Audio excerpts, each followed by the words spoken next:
appreciate you coming out. This is better.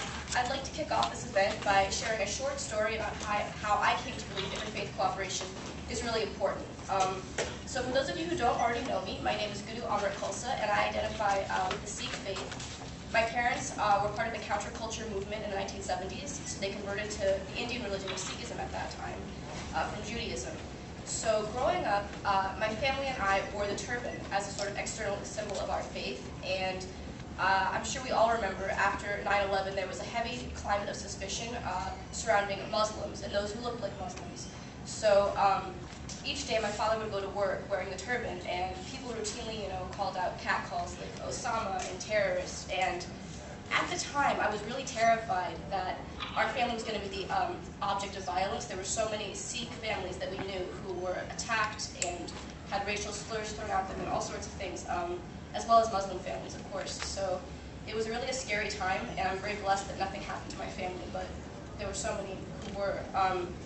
And in recent months, I think we've all heard the voices of religious intolerance rising in cases such as the Ground Zero Mosque controversy and the shooting in early California of 2 elderly Sikh gentlemen. And really, I think it's time for us here at Ohio University to show that there's a better way, to show that people from different faith backgrounds can and should work together to promote the common good, that we can live in harmony. And I think it's critical now more than ever before for us to raise our voices and demand religious pluralism on our campus and in our world. Religious pluralism is not a default stance. It is something that we must work for and fight for.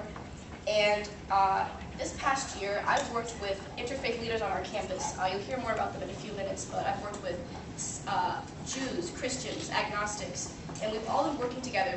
We share this vision of making the world a better place. And I've been so inspired by their determination to serve others and to clean up our local streams. And I realized that a lot of them, like me, draw their desire to serve others from their personal faith background and philosophical background.